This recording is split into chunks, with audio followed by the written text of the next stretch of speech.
Focus. देखिए topic number 2 class 12। दूसरा topic है हमारा क्लासिफिकेशन ऑफ क्रिस्टलाइन सॉलिड्स यानी क्रिस्टलीय ठोसों का वर्गीकरण। देखिए इन्हें जो है हमने दो भागों में बांटा गया है। कितने भागों में बांटा है? दो। पहला बांटा हमने अवयवी कणों के आधार पर।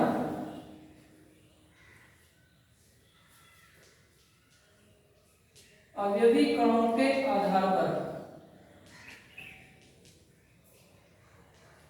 दूसरा बांटा है हमने इसे ज्यामिति के आधार, ज्यामितीय आधार पर।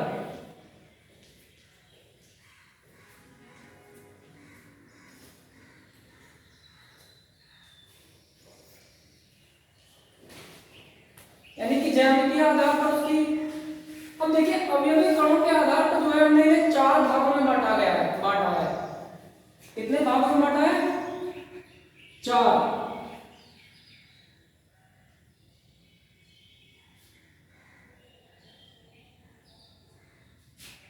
अब चार में सबसे पहला आता है हमारा आणविक क्रिस्टलीय ठोस या आणविक ठोस लिख लेंगे हम।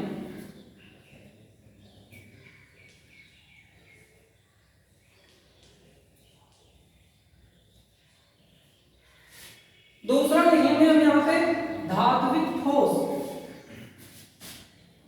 यानी मेटालिक सॉलिड्स।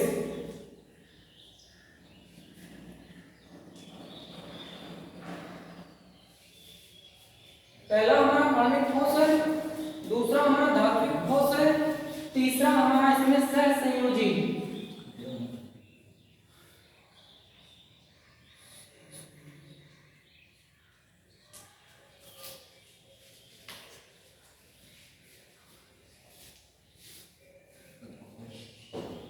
ठोस और एक इसमें हम ले लेंगे आयनिक ठोस।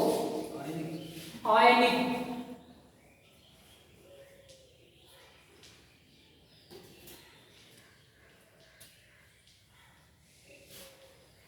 आयनिक ठोस।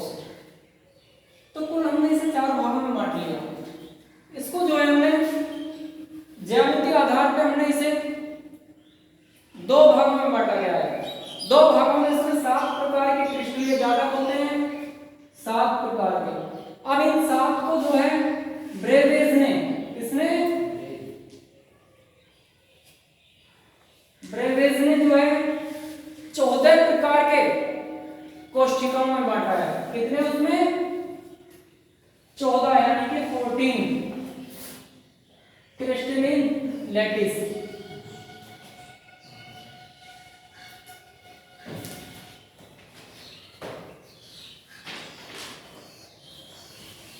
सबसे पहले हमने इसे ज्यामिति के आधार पर 7 जालकों में 7 क्रिस्टलीय जालकों में बांटा।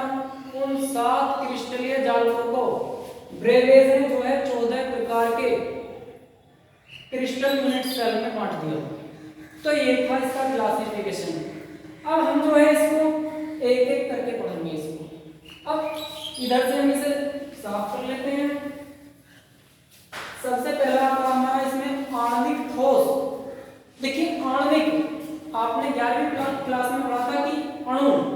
देखिए परमाणु जो है आपस में मिलकर या तो एक तरह के हो, परमाणु आपस में मिल रहे हो, या अलग अलग तरह के हो, वो आपस में मिलकर अणु बनाते हैं। पढ़ा था। तो वही है ऐसे ठोस, इसके उसमें लिखेंगे हम ऐसे ठोस जिनके अवयवी कण।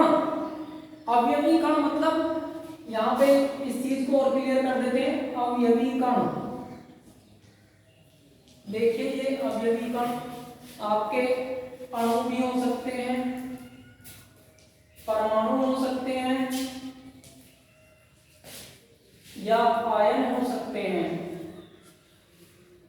तो ये चीज जो है यानी कि जिनसे ये जालक मिलकर बन रहा है, यानी कि ठोस मिलकर बने हैं, वो चीज हमारी है अवयवी कण।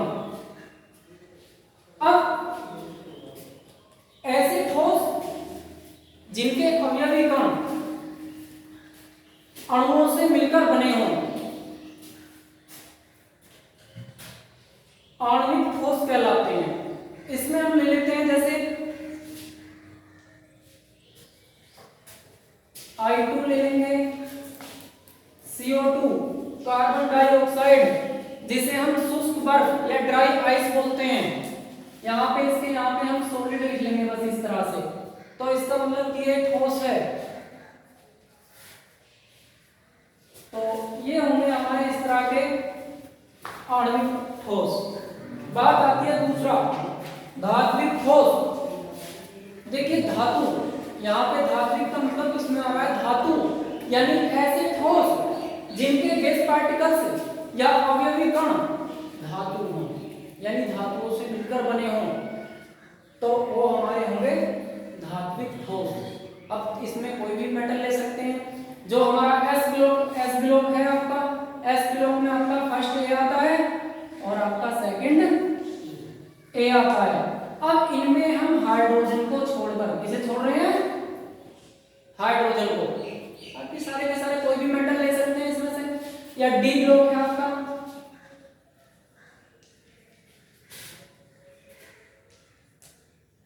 इस ब्लॉक का कोई भी एलिमेंट्स आप लिख सकते हैं एग्जांपल के तौर पर, ठीक है।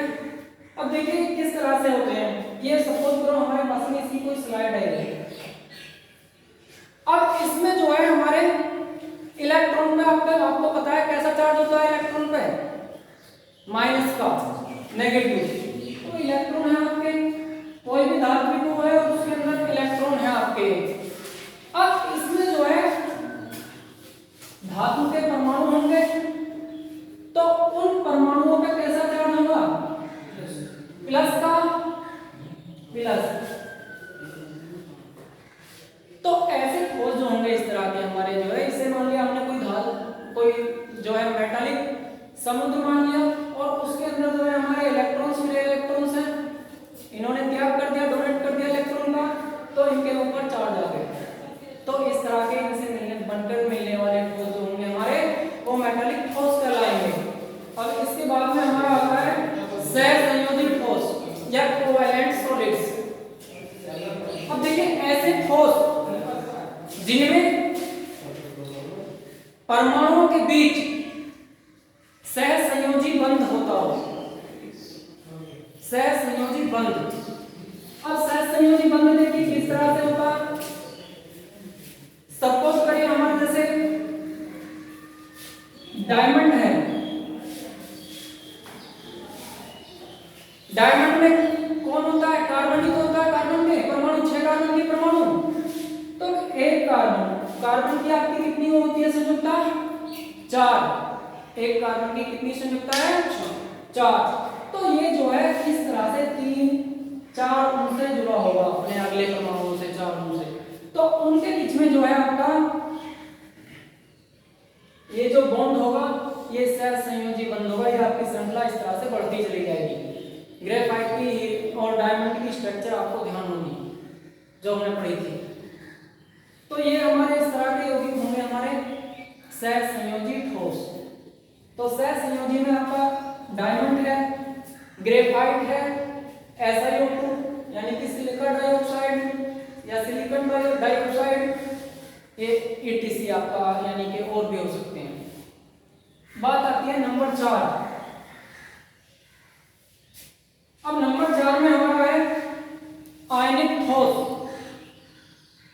आयनिक, देखिए जैसा इसके हमें नाम से पता लग रहा है कि आयन वाला, यानी कि कोई इलेक्ट्रॉन डोनेट करा होगा या एक्सेप्ट करा होगा इलेक्ट्रॉन, तभी तो उसके ऊपर आयन आया, यानी कि चार्ज आया। अब वो चार्ज आपका प्लस का होगा और माइनस का भी।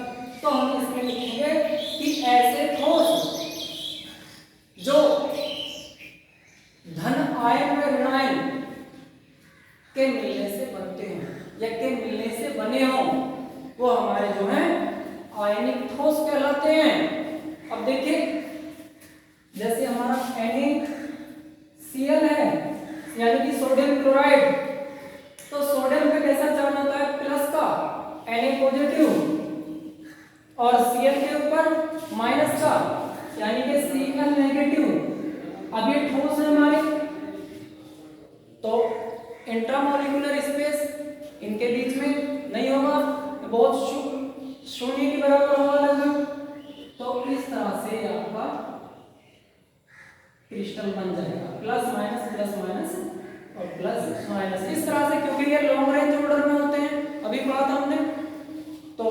ये हमारा आयनिक ठोस हो गया। नेक्स्ट टॉपिक जो है